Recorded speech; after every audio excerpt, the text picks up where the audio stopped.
everybody, welcome back to my YouTube channel. My name is Becky, and if you watched my previous video, you know we started a kitchen renovation and now we are going to add a kitchen backsplash.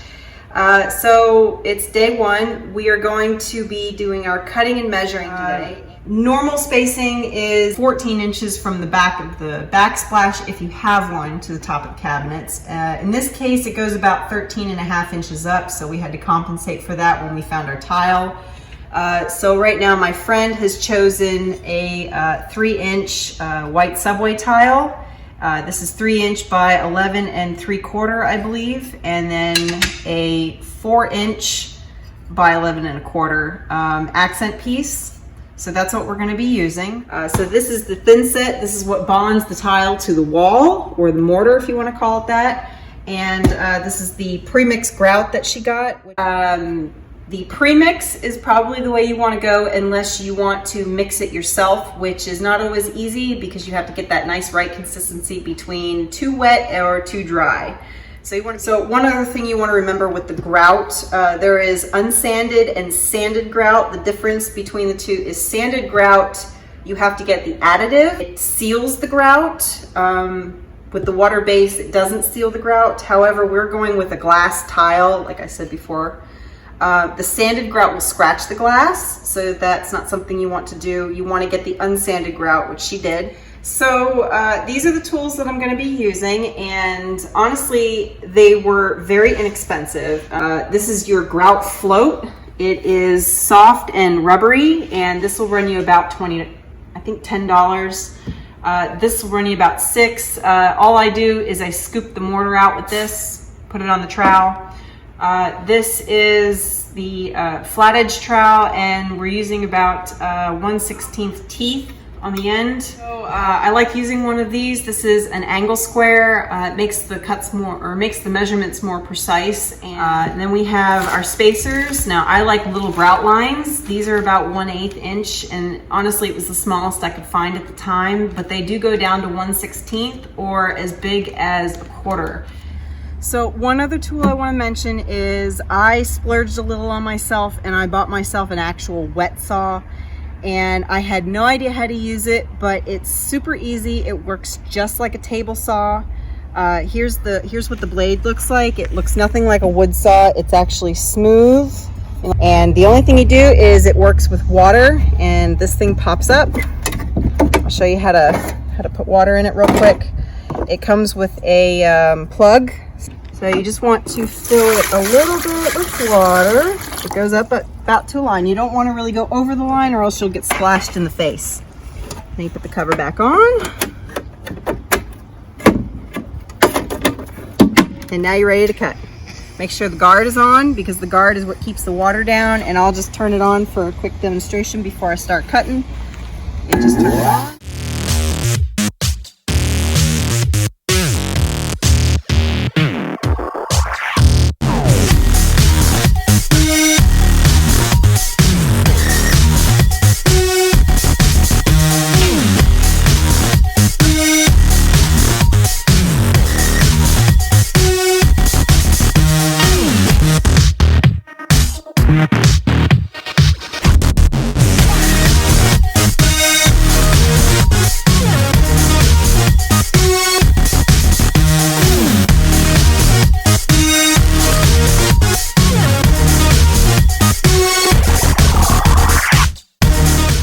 So one more quick note, you always want to make sure if you do get a tile saw that you cut the tile with the good side facing up, because this is what it looks like once the cut's made. If you make it on the wrong side, this is what you end up having.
now, and we are going to pick up where we left off from yesterday. As you can see, we're going to start over here.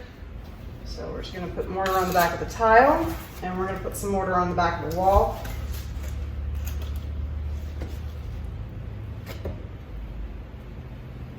You want to get it level and smooth, and the power is off to the outlets. And then we're just going to take the edge of the trowel.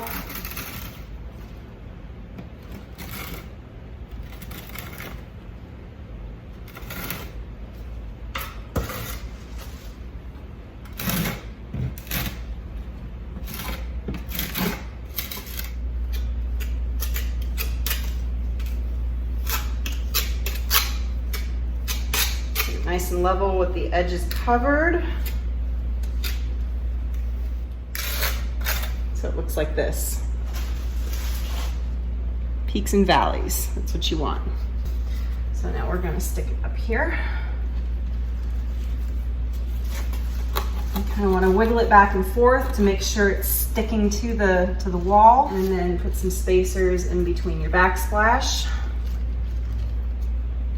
because the bottom piece is what's going to hold the top pieces.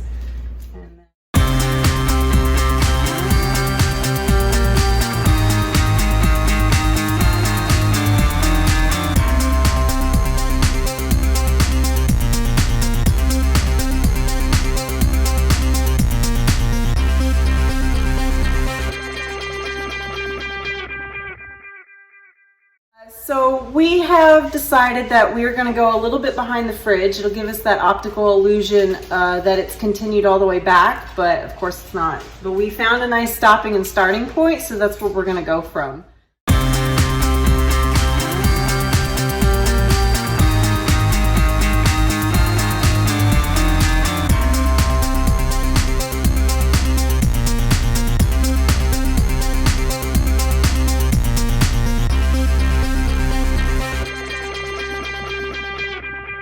Everybody, welcome back. It is day 3 and our mortar has dried on the backsplash, and so we're just going to take the spacers out. We're going to give it a quick wipe down, and then we're going to start the grout.